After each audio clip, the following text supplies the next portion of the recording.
trabajamos con un buen equipo de trabajo y el profesor Brandi da clases los días miércoles, él ya les va a pasar el calendario, y yo los días jueves. En principio esto es así y las clases mías van a ser a las 12 del mediodía. Y también tendremos, ¿no es cierto?, las clases de consulta. Son bastantes los alumnos, todavía la facultad está con un inconveniente con el tema de los alumnos que se tienen que ir registrando para que ustedes luego puedan incorporarse al aula virtual, que es donde vamos a subir todos los materiales para que ustedes vayan siguiendo las clases. Lo que vamos a desarrollar ahora, lo que vamos a plantear ahora, es un esquema básico, un esquema sencillo, que es el flujo circular del ingreso, que ahora lo vamos a ver. Ustedes en estos momentos yo he compartido la pantalla del flujo circular del ingreso. ¿Ustedes lo ven? Sí, profe. Sí, profe. Bueno, Sí, profe. bien, bien. Bueno, chicos, bienvenidos todos, ¿no es cierto? Espero que esta presencialidad de esta manera podamos disfrutarla, podamos aprender, compartir, quedarnos con muchas dudas. Las dudas son más importantes que las certezas, siempre, siempre, siempre. Y lo que queremos con el profesor Brandi es que ustedes, con los contenidos de esta materia, tengan inquietudes nuevas y que esta materia les ayude a entender, resolver el mundo, darles más herramientas para resolver el mundo en que vivimos, y sobre todo la vinculación que hay y que ustedes seguramente van a encontrar entre los problemas económicos y el derecho. Ese tema va a surgir en varios contenidos de la materia, cuando veamos el tema de las externalidades positivas y negativas por el lado del consumo y la producción, cuando veamos, tienen que estar muy atentos a temas muy importantes, por ejemplo, todo el tema de las elasticidades o las inelasticidades de las funciones de demanda y oferta que vamos a analizar, no tanto desde el punto de vista gráfico, sino desde el punto de vista conceptual, porque todos esos conceptos les van a venir muy bien luego para para los temas de finanzas públicas. Finanzas públicas también es una materia que toma mucho contenido de la materia que ustedes hoy están comenzando a estudiar. Es muy probable que tengamos también algunos talleres donde tengamos algún tipo de presencialidad. La verdad que a nosotros todo esto nos sorprendió, a los profesores. Algunos profesores tienen más capacidad tecnológica, otros, entre los que me incluyo, tenemos menos capacidad de tecnología, pero yo tuve la suerte el año pasado que muchos alumnos fueron muy generosos y también me ayudaron para poder, digamos, desarrollar y dar estas clases. Así que bueno, el mismo entusiasmo, las mismas ganas, y vamos, ¿no es cierto?, vamos trabajando. El único compromiso que le pedimos con el profesor Brandi es que ustedes vayan entendiendo la materia, les vamos a dejar los correos para que no se vayan aclarando las dudas y que vayan leyendo el material. No, nada de sorprenderse cuando lleguen los parciales y que uno tenga que empezar a estudiar. Lo ideal sería que la materia, desde el primer día, ustedes vayan leyendo el material. Nosotros trabajamos con un libro que se llama Principios de Economía, de Gregory Mankin, Principios de Economía. Y en el programa, ¿no es cierto?, en el programa de estudio y de examen, nosotros hemos identificado en la bibliografía hasta las páginas y los capítulos que es necesario que ustedes vayan mirando y vayan leyendo. Y esta materia hay que familiarizarse con algunos conceptos, básicamente, ¿no es cierto? No es un mundo inaccesible, todo lo contrario, es un mundo muy accesible y con palabras que escuchamos todos los días. Los verdaderos economistas no son pronosticadores de esos que ustedes, de esos economistas que ustedes escuchan y ven por televisión, que les dicen, miren, mañana el dólar, las acciones, los títulos, no, es imposible, digamos, hacer tantos pronósticos y buscar, digamos, el resultado de los pronosticadores.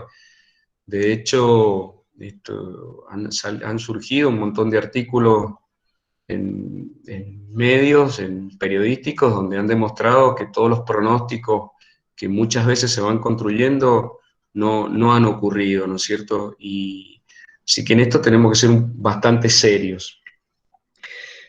Como primera medida, lo que se enseña, lo que se plantea, ¿no es cierto?, es que la economía es una ciencia social. Es una ciencia social que estudia el comportamiento del hombre en la sociedad. ¿Qué es lo que va pasando en este quehacer del hombre en la sociedad? Cómo las personas van tomando sus distintas decisiones. Cada decisión es una elección. Y uno tiene, desde que nace, ¿no es cierto?, una serie de necesidades que tiene que ir, al principio, ¿no es cierto?, son los padres los que van satisfaciendo las necesidades de los hijos, y luego uno, en la medida que se va haciendo más adulto, que va creciendo, tiene que satisfacer sus necesidades. Ustedes saben bien que cuando uno tiene una necesidad es una carencia, ¿no es cierto? Hay muchas necesidades. Necesidades económicas, comer, vestirse, alimentarse, un techo, una casa digna, son necesidades básicas que todas las personas tienen que satisfacer. Y hay otras necesidades que no son tan esenciales, pero que también son importantes, ¿no es cierto?, en la vida, como el ocio, tener amigos, resolver problemas psicológicos que uno tenga, necesidades afectivas. Hay muchas carencias afectivas. Por más que uno pueda tener un montón de satisfacciones económicas, no significa que las carencias de afectividad las personas las puedan resolver. Y son infinitas las necesidades. En realidad, la mayoría de las necesidades se vuelven a repetir, se transforman en una costumbre, ¿no es cierto? Comer, vestirse, satisfacer, ¿no es cierto?, el frío o el calor. Y en la sociedad que vivimos, ¿no es cierto?, van surgiendo siempre nuevas necesidades. Anoche en una reunión muy chiquita con unos amigos me decían y prepárate, me decían, llega el 5G. El 5G es un desarrollo de tecnología que, bueno, que él sabe bastante de tecnología. Y yo digo, bueno, van llegando, van creándose nuevas necesidades. ¿Y qué va a significar? Y seguramente que todos los teléfonos que uno se compró y que son carísimos ahora y pueden ser que no sirvan más, y vamos a tener que salir a consumir, digamos, nuevos teléfonos porque todo el mundo tiene que tener 5G y todo el mundo se va a mover con esa nueva tecnología. Y van a surgir nuevas necesidades. Entonces, la mayoría de las necesidades tienden a transformarse en costumbre. Y uno puede decir, bueno, recordemos cómo lavaban, qué sé yo, la ropa de nuestros abuelos, y quizás era a mano, luego apareció un lavarropa, luego ahora hay lavadoras que directamente uno las puede programar con el celular, y vemos que hay un avance, ¿no es cierto?, muy fuerte de la tecnología. La mayoría de los bienes que existen se llaman bienes económicos. Hay que pagar un precio para consumirlo, y cuando uno paga un precio para consumir un bien, yo estoy excluyendo de ese consumo a otras personas. Es decir, hay una plena exclusión en el consumo de un bien. De alguna manera, lo que va guiando las decisiones de las personas son son los precios que tienen los bienes. Ustedes, no sé si se acuerdan, que vino a Mendoza Paulo Londra a un recital. ¿Se acuerdan? De paso les pregunto para ver si están despiertos o si me están Sí, escuchando. profe. Sí, profe. Sí, profe. Sí, profe. Se están entusiasmando con la clase, digamos. Sí. Bueno, acepten esto que es así. El cara a cara es mucho mejor porque uno va viendo la cara de los alumnos y va diciendo, este no me está prestando atención, aquel sí, pero bueno, es así. Hay varios que están abandonando la reunión de todas maneras, no sé por qué, pero bueno, habrán tenido problemas. Bueno, cuando vino Paulo Londra a verlo, fue gratis, era un festival y vino a verlo un montón de gente gratis, pero nada es gratis. En realidad se pagó una muy buena cantidad de dinero cuando él vino, creo que fueron algo así como 4 o 5 millones de pesos, y eso lo pagó la municipalidad, un municipio de la provincia de Mendoza. En realidad mucha gente disfrutó de las características que tienen los bienes privados, ¿no es cierto?, que son bienes excluyentes y son bienes rivales. Mucha gente, aunque no le haya gustado el recital, quizás fue a verlo porque no tenía que pagar absolutamente nada. ¿Quién pagó? Un municipio. ¿Y a quién le cobró el municipio? Y le cobró a los que viven en la capital. Pero ahí se ve que hay un divorcio, una separación, ¿no es cierto?, entre el que paga, que es el vecino, digamos, del municipio, y aquel que lo disfruta. No sabemos si el evento fue barato, si fue caro, si la sociedad está mejor o peor con el recital, pero el beneficio, digamos, y el costo de pagar quedaron totalmente desvinculados porque no había un precio. Eso es muy importante, esta idea que estamos planteando, ¿no? Es decir, el beneficio y el costo de pagar quedan desvinculados. ¿Por qué? Porque no había un precio. Lo pagamos de otra manera, lo pagamos con los impuestos, ¿no es cierto? Hay dos efectos, se dice en este tema. Un efecto que es un efecto de pérdida de eficiencia, ¿no es cierto? Cuando no hay señales de precios, porque los precios son los que guían las decisiones en el mercado, y el otro problema que hay es que hay un problema de la distributivo, ¿no es cierto? Cambia la distribución del ingreso. Podríamos decir, ¿es deseable o no es deseable? ¿Estamos de acuerdo o no estamos de acuerdo? Que haya venido, que no haya venido, pero se producen estas consecuencias, ¿no es cierto? Y si yo les pregunto, contéstenme uno solo, por favor. ¿Cuánto les cuesta a ustedes estudiar en la Facultad de Derecho? No sé quién se anima, quién se anima a contestar. ¿En sentido monetario? Pregunta, profesor. Sí. ¿Vos cómo te llamas? Aquí está hablando. Marina, perdona, apagué la cámara porque justo mi hija se está cambiando. Ya desocupa y prendo. No, te pregunto por curiosidad, para decir, bueno, mira, Marina, para vos, a una persona, a un estudiante, ¿cuánto le cuesta estudiar en la Facultad de Derecho? ¿Cuánto saldría estudiar? Promedio en materiales 2000 y algo, entre materiales y dependiendo de la forma en que se transporte.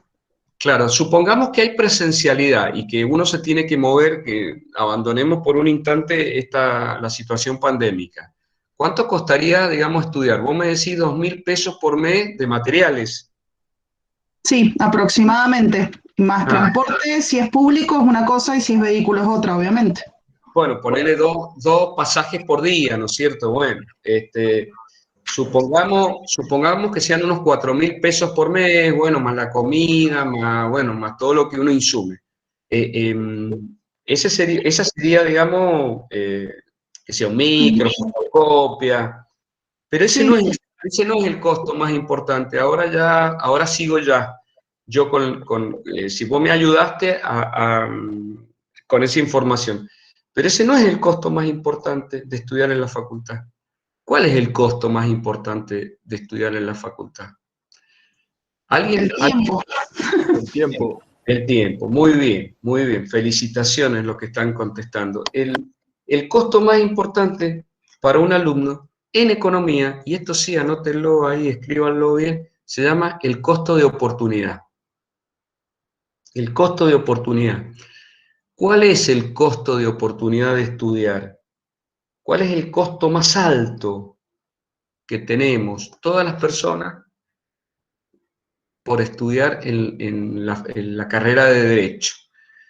Que era tiempo que podíamos usar en un trabajo y teniendo un salario. Exactamente, muy bien, muy bien. Es estar produciendo, es estar generando alguna actividad económica, y si yo estoy generando alguna actividad económica, estaría generando un ingreso. Entonces, si hay siempre en la vida, que haya alternativas, si hay alternativas, es que hay costo. Si hay alternativas, es que hay algún costo. Imaginémonos qué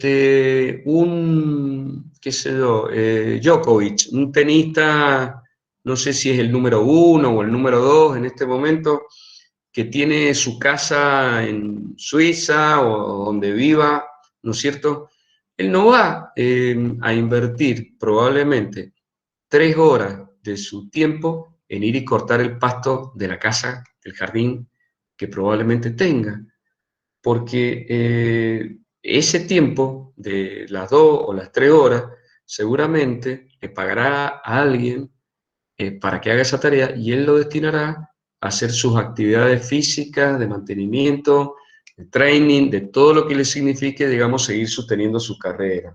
Entonces, si hay alternativas, hay costos. Si hay opciones disponibles,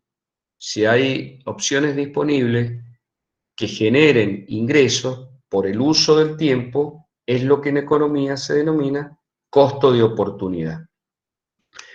Otro de los aspectos importantes que vamos a ir viendo en la materia es que también hay límites. Uno no puede, ninguno de ustedes podría estudiar 6 carreras al mismo tiempo.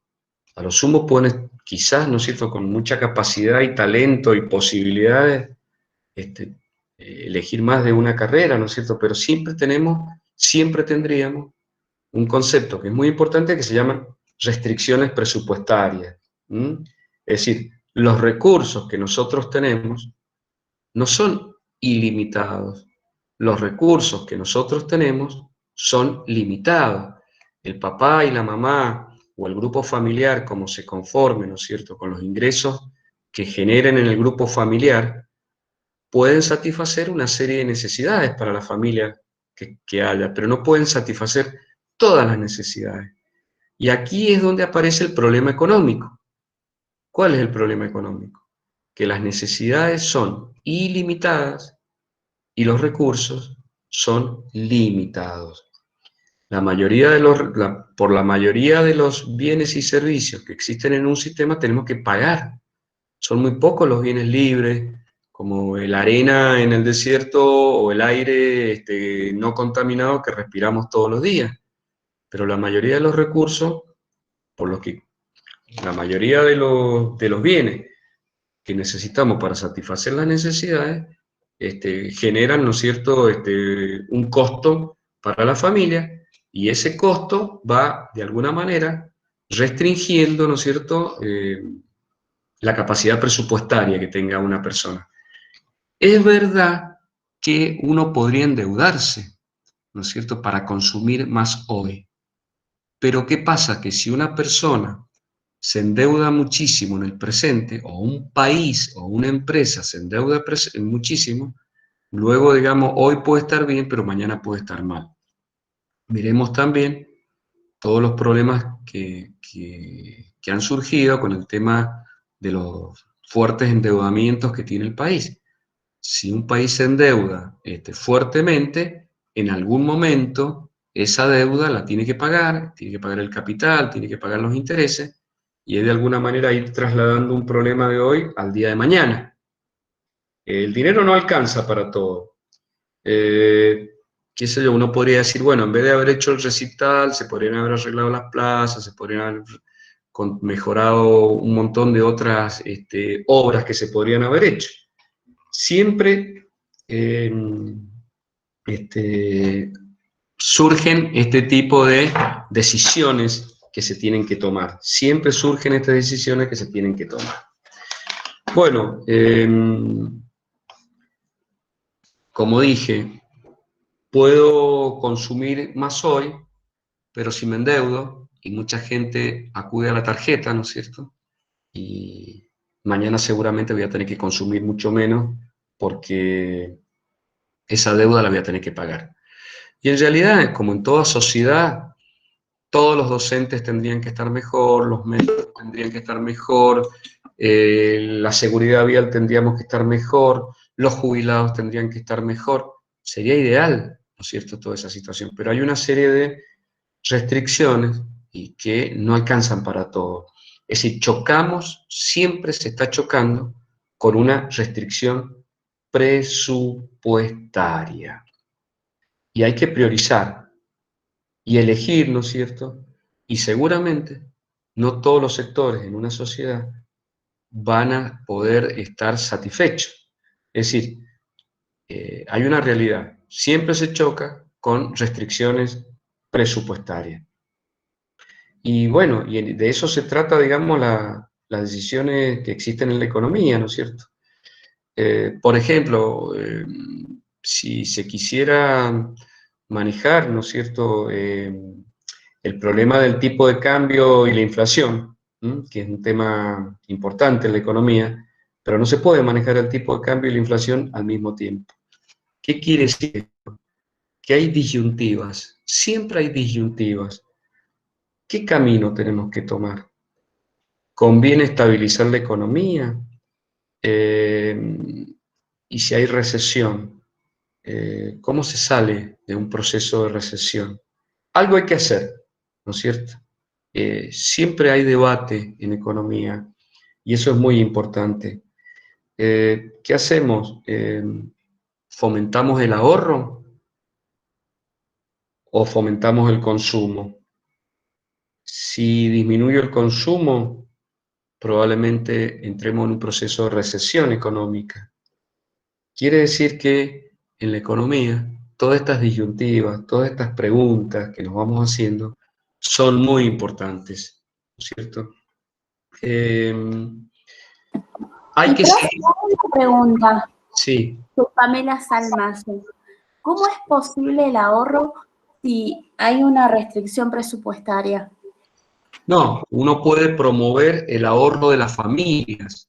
Cuando uno promueve el ahorro de la familia, estamos planteando, por ejemplo, que suba la tasa de interés, que la familia ahorre mucho más, porque el ahorro puede llegar a financiar a la inversión, pero el problema es que si la familia, es como una paradoja, se llama la paradoja del ahorro. Si las familias ahorran mucho, se consume menos. Si se consume menos, se compran menos bienes. Si se compran menos bienes, se producen menos bienes. Si se producen menos bienes, es probable que aumente el desempleo. Entonces, estas son como los grandes temas que hay en la economía, ¿me entendés? O sea, se promueve el ahorro para financiar la inversión. Si se promueve el ahorro, ¿qué pasa con el consumo? Y baja el consumo. Quiere decir que siempre estamos planteando estos temas que son muy importantes en la sociedad. Hay muchos temas que nosotros vamos a analizar. Recuerden que esta es una clase introductoria. Como grandes preguntas, ¿no es cierto? ¿Cómo hacemos para crecer en la economía? ¿Cómo hacemos para que disminuya la pobreza? ¿Cómo hacemos para que disminuya el desempleo? ¿Cómo construimos una sociedad más igualitaria, donde no haya tanta concentración de la riqueza? ¿Cómo hacemos para que los mercados sean más competitivos, más transparentes? ¿Cómo comercializamos con otros países? ¿Cómo se resuelve el problema de la inflación en una economía? ¿Cómo se estabiliza la economía? ¿Cómo logramos instituciones de buena calidad, sólidas, sanas? Es decir, son preguntas que trataremos de ir resolviendo con los contenidos que vamos a desarrollar para que ustedes de alguna manera se entusiasmen y vean que esta materia tiene muchos matices y es muy importante. En una economía que hay inflación, ¿no es cierto? Si hay inflación, todos los incentivos que existen en una economía se terminan dando vuelta, ¿no es cierto? Y fíjense ahí, nosotros hemos comenzado la clase. Bueno, a ver, siempre en la economía vamos a ver que hay efectos deseados y hay efectos no deseados.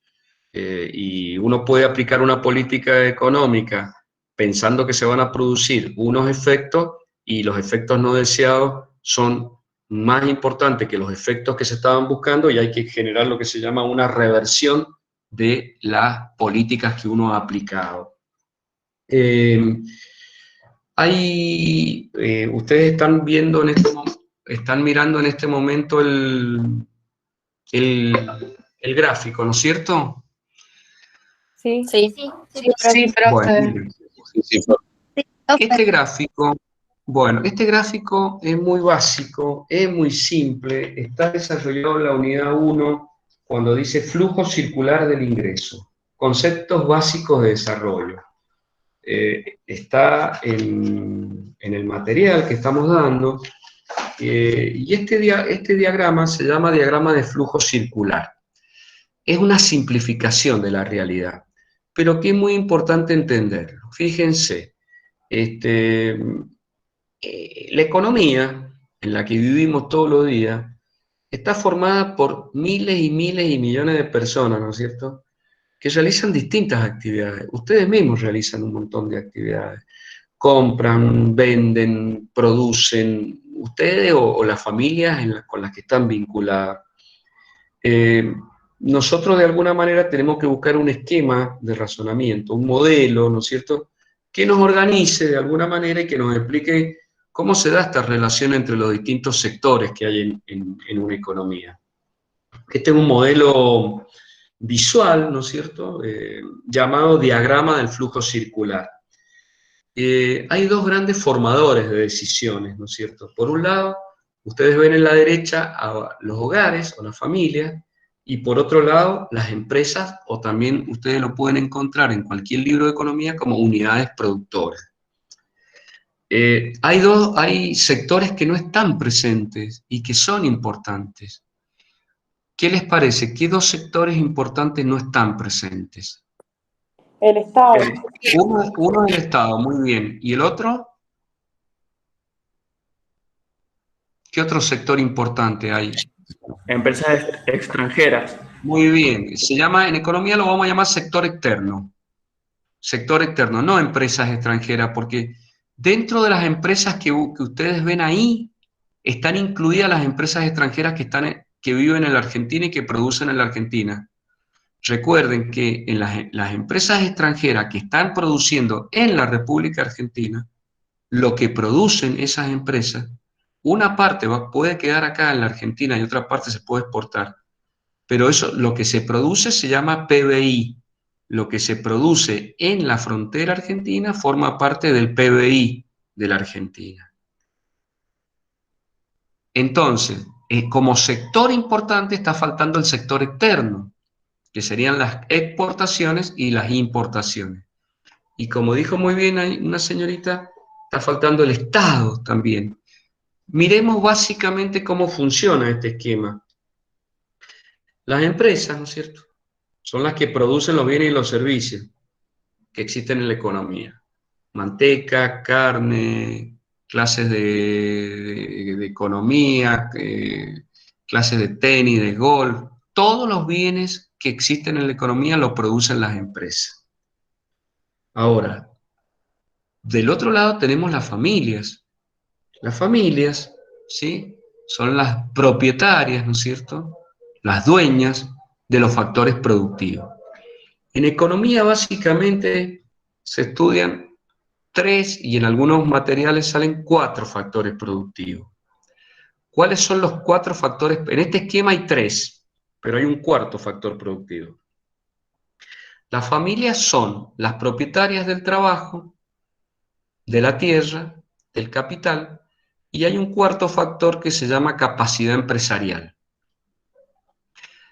Las familias, en esa, si ustedes ven, es una línea continua de color marrón, color ladrillo, van a entregar los factores productivos en un mercado que se va a llamar mercado de factores de la producción y se lo van a entregar a las empresas.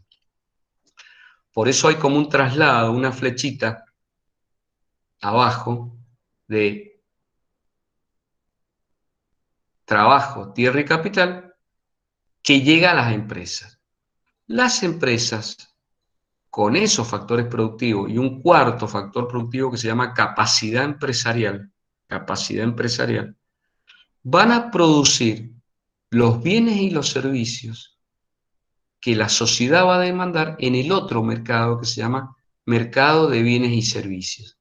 Y los bienes van a ingresar, ¿sí?, de las empresas a las familias. Este flujo que nosotros estamos analizando, este primer flujo, se llama flujo real, que son los factores productivos que van a parar de las familias a las unidades productoras. ¿En qué mercado se van a transar, se van a comercializar estos factores productivos? En un mercado que se llama mercado de los factores de producción. En este mercado, que es el que está abajo, de los factores de la producción, las familias son oferentes y las empresas son demandantes en este mercado que se llama mercado de los factores productivos. Es decir, alguien vende los factores productivos, las familias, y alguien compra los factores productivos, que son las empresas. Este flujo que estamos viendo es una manera simple, ¿no es cierto?, de organizar las transacciones que ocurren entre las empresas y las familias. Del otro lado, ¿no es cierto?, del otro lado, y nosotros hemos visto, cómo este flujo real vuelve a las empresas. Ahora, las familias, ¿no es cierto?, gastan dinero para comprar estos bienes que las empresas les han entregado. Es decir, ¿qué ha ocurrido acá? Las empresas, cuando contrataron un operario, tuvieron que pagar un salario. Las empresas, cuando alquilaron un galpón, tuvieron que pagar un alquiler. Las empresas, cuando pidieron un préstamo capital, tuvieron que pagar un interés. Y el empresario, que es eficiente y que produce los bienes que la sociedad necesita, si hace las cosas bien, va a obtener un beneficio. Quiere decir que los 4 factores productivos, capital, tierra, trabajo y capacidad empresarial, tienen de alguna manera una retribución. Se llama retribución de los factores productivos. La tierra recibe, digamos, el alquiler o la renta. El trabajo recibe el salario. El capital recibe el interés y la capacidad empresarial recibe un beneficio. con ese ingreso que han recibido los trabajadores, ¿no es cierto?, van a poder comprar los bienes y servicios que el sistema ha producido. Es decir, si saco un billete de 100 pesos de mi billetera y fui y me compré un producto, por ejemplo, un alfajor en un kiosco, el billete que estaba en la billetera de una persona pasó a estar en el kiosco, en la caja del kiosco. Ahora, el billete que está ahora en la caja del dueño del kiosco, en la caja registradora, se transformó en ingreso para el dueño del kiosco. Y este billete, el dueño del kiosco, lo va a utilizar para pagar una serie de insumos.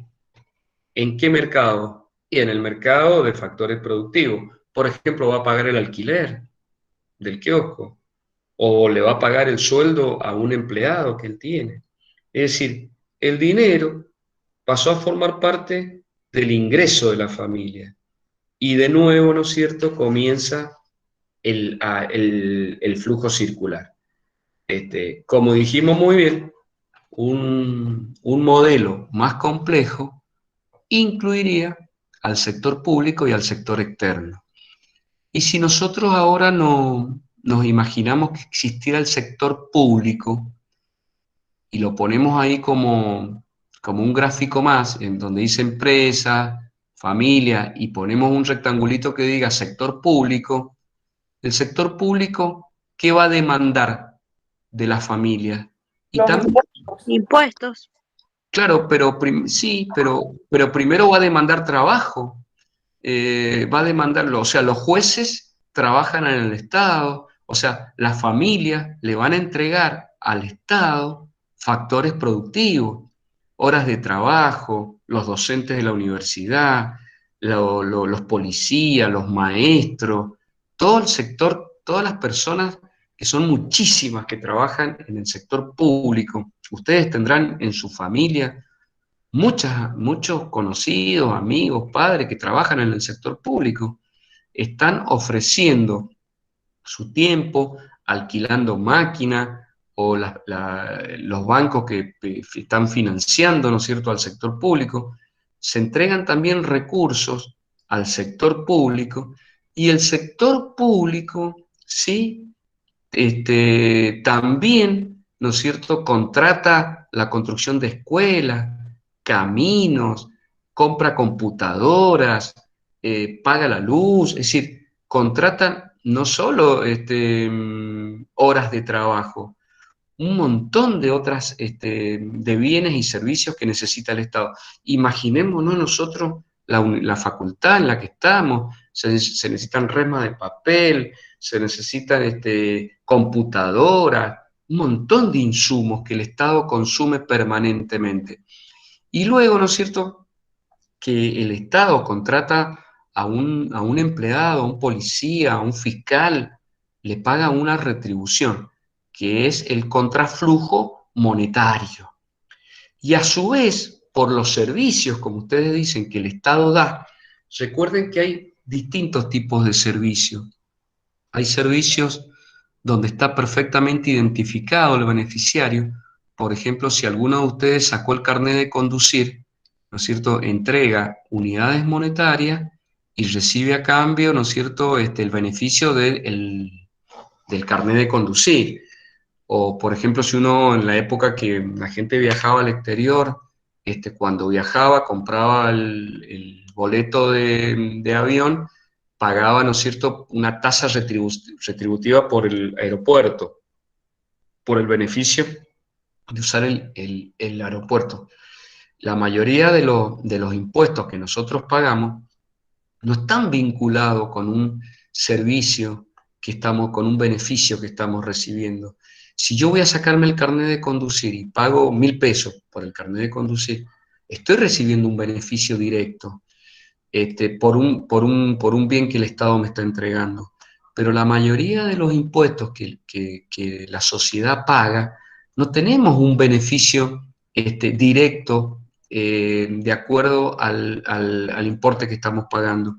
en realidad la gente paga los impuestos y recibe los beneficios, pero no en forma personal ni en forma directa. Si yo estoy pagando impuestos, ¿no es cierto? Y con eso el Estado está pagándole los sueldos a los médicos del sector público, los enfermeros, compra los insumos, todo lo que significaría mover un hospital o la salud pública. Pero yo tengo salud privada, estoy pagando impuestos y estoy recibiendo algo del Estado. No, profe. No estoy recibiendo, no estoy recibiendo. Quiere decir que yo puedo estar pagando impuestos, ¿no es cierto? Que mis impuestos seguramente van a ir a cubrir todos esos gastos sociales que son tan importantes. O bueno, o para los planes, o para la asignación universal por hijo, para que haya una sociedad más equilibrada, más igualitaria. Es decir, todos los impuestos que la sociedad paga, de alguna manera no van afectados a un beneficio que yo voy a recibir en forma directa. Se da también esa desvinculación, ¿no es cierto? Entonces, el Estado también le va a cobrar impuestos a las personas, ¿sí? A las familias, y también, ¿quiénes más van a pagar impuestos en la sociedad? Solamente las familias. Las empresas. Las empresas.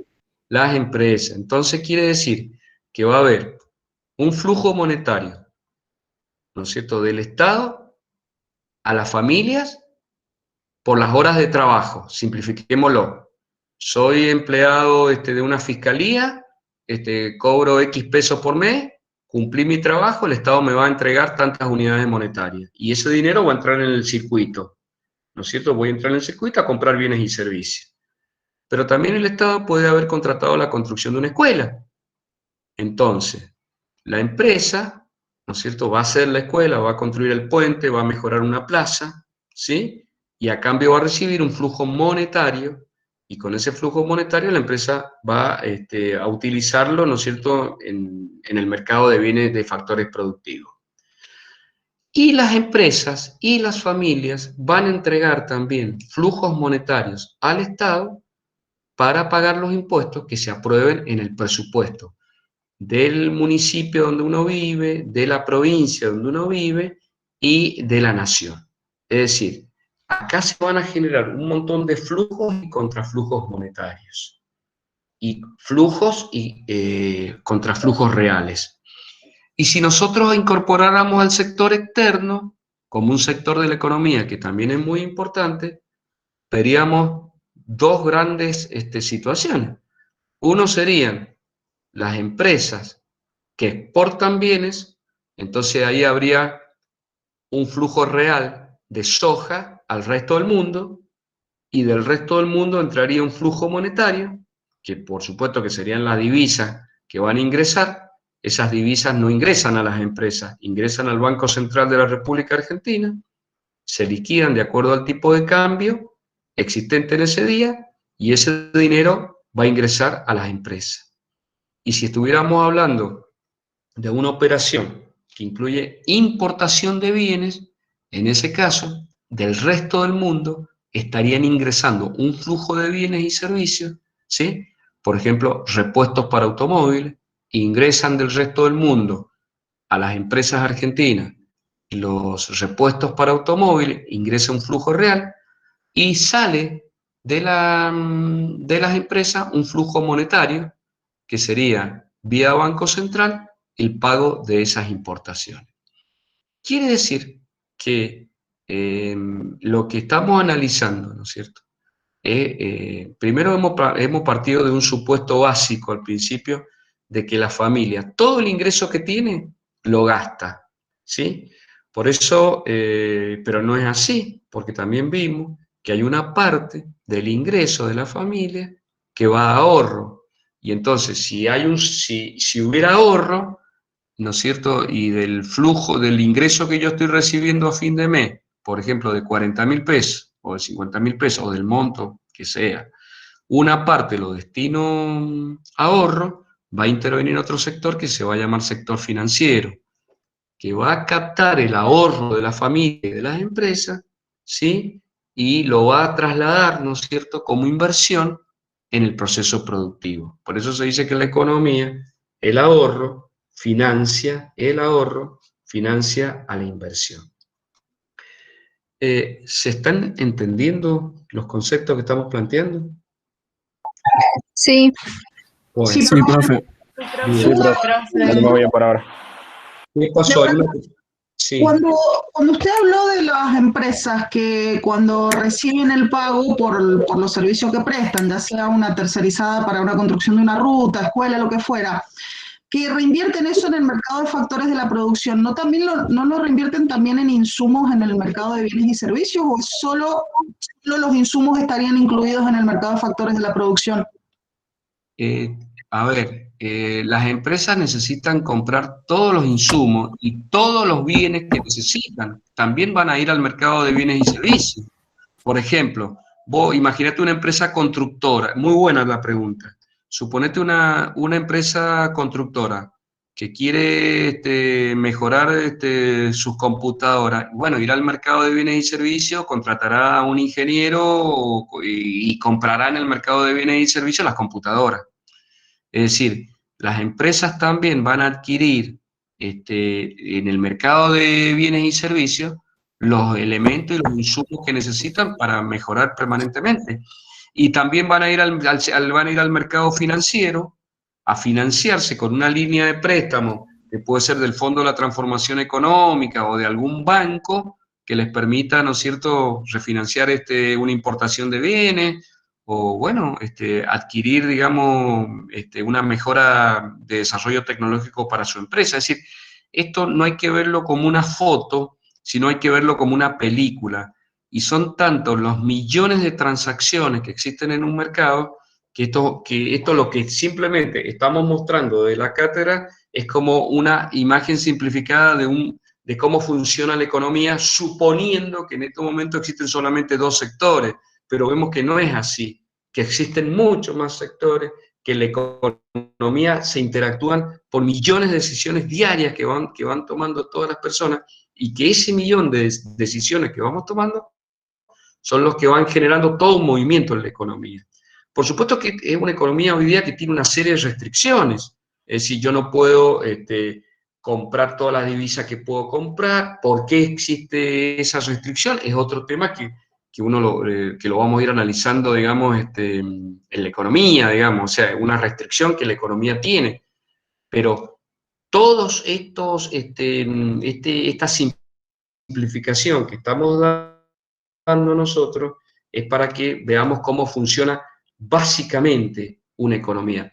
Y ustedes, ¿no es cierto?, si ya se hubieran recibido o estuvieran a punto de recibirse, y vaya a saber en el momento en el que ustedes se vayan a recibir y ese talento que ustedes van a tener para poder desarrollarlo en la sociedad, ¿no es cierto?, para que haya una sociedad con más justicia, bueno, para lo que cada uno, ¿no es cierto?, se está empeñando y se está formando como persona, ¿no es cierto?, toda la inversión que ustedes están haciendo en ser buenos alumnos y comprender de todo lo que de lo que están estudiando, seguramente que si están en un momento, ¿no es cierto?, donde la economía está en muy mala caída, con fuerte caída, y la empleabilidad, ¿no es cierto?, no va a ser tan simple que en un momento, ¿no es cierto?, donde la economía está creciendo y hay mucha actividad económica.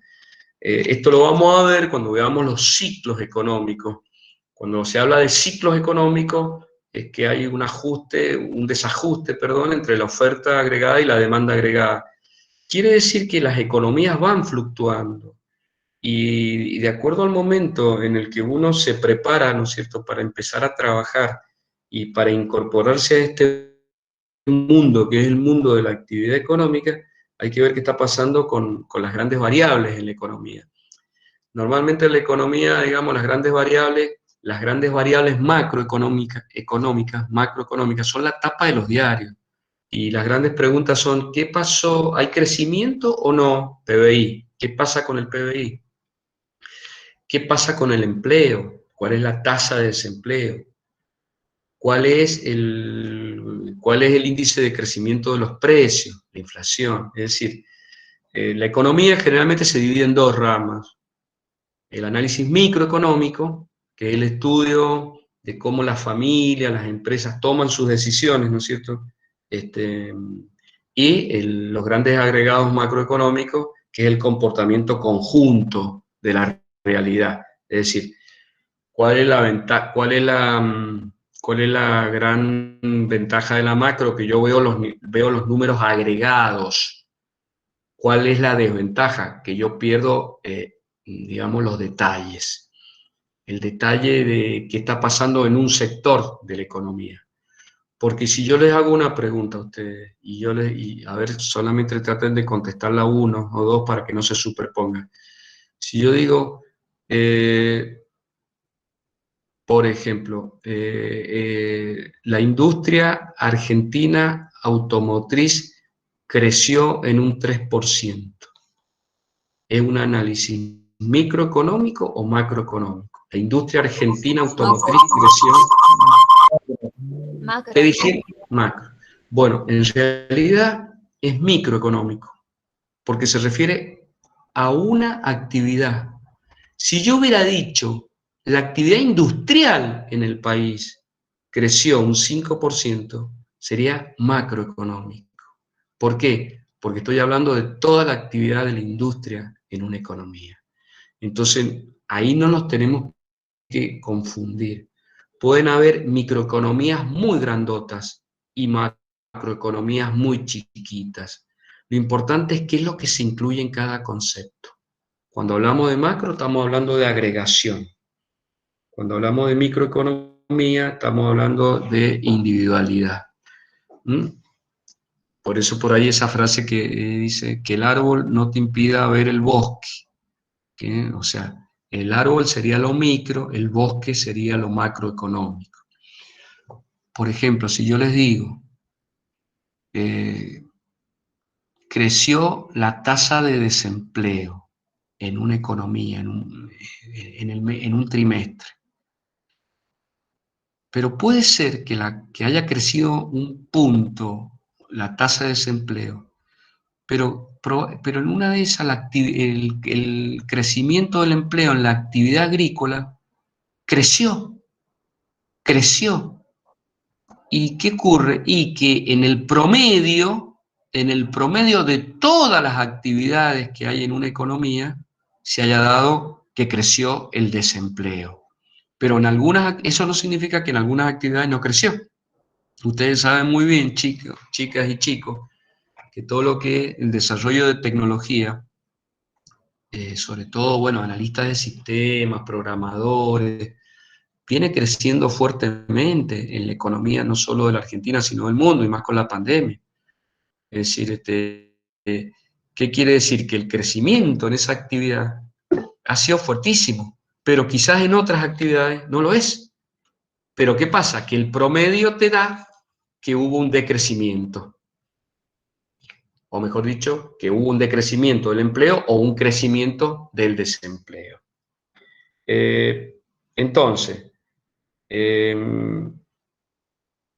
lo importante también es que ustedes empiecen a ver que el PBI es como un indicador, de alguna medida, del bienestar de una sociedad, ¿no es cierto? En una sociedad, ¿no es cierto?, una persona que tiene mayor nivel de ingreso, de alguna manera, digamos, puede acceder a mucho más bienes y servicios, ¿no es cierto? Y la macro hace preguntas muy importantes. Por ejemplo, ¿por qué en algunos países el ingreso promedio es tan alto y por qué en algunos otros países es tan bajo? ¿Por qué los precios en algunos países aumentan tan rápidamente y por qué en otros países los precios son estables, son más estables? ¿Por qué en algunos años hay expansión en la economía y por qué en otros años hay fuertes contracciones? ¿Qué puede hacer el gobierno? Miren, chicos, en estos momentos la crisis de la pandemia es tan fuerte aún en Europa, que hay familias que en estos momentos, en Europa, en España, no tienen para comer, y es una caída generalizada en la actividad económica, ¿no es cierto? Y bueno, la pandemia explica, digamos, fuertemente, digamos, una caída del PBI mundial, prácticamente. Entonces, la micro estudia, digamos, es el estudio de la manera en la cual las familias, ¿no es cierto?, y las empresas toman sus decisiones y cómo actúan en los distintos mercados. Y la macro, ¿no es cierto?, sería el estudio, digamos, de los fenómenos a nivel conjunto, el estudio de los grandes agregados económicos. El otro tema importante que tenemos que sacar como conclusión hoy día, que están vinculadas la micro y la macro, no son comportamientos distintos y separados, están vinculadas unas con otras. Y el PBI, el Producto Bruto Interno, ¿no es cierto?, es quizás la estadística que se mira más de cerca, la que miramos todos, ¿no es cierto?, porque de alguna manera es un indicador de no voy a decir de la felicidad, pero sí del bienestar, ¿no es cierto?, de una sociedad. Y el PBI mide al mismo tiempo dos cosas, y esto también es importante que ustedes lo reafirmen. Por un lado, ¿no es cierto?, el ingreso de todas las familias, ¿no es cierto?, y por otro lado, el gasto, ¿no es cierto?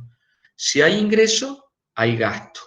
Por eso, en macroeconomía, el PBI es equivalente al ingreso de la familia. Y el ingreso de la familia es equivalente al gasto total que existe en una economía. Es decir, cada unidad monetaria que está gastada, ¿no es cierto? Cuando yo fui a comprar un alfajor en 100 pesos, significó que del otro lado hay un ingreso. Si yo le pagué 100 pesos, ¿no es cierto?, por un atado de cigarrillo a alguien, el que lo recibe es ingreso y el que compró el atado de cigarrillo va a ser un gasto. Por eso se da la igualdad entre el ingreso y el gasto en la economía. Creo que la economía es mucho más compleja de lo que estamos mostrando, ¿no es cierto? O sea, por lo que dijimos. Porque hay muchas más complejidades, porque hay muchos más sectores, porque hay otras relaciones que no las estamos mostrando con este diseño tan simple que estamos dando.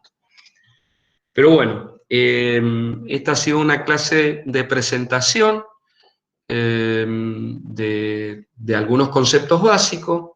Ahí ustedes en el material que les vamos a entregar, que vamos a subir, lo tienen que ir leyendo.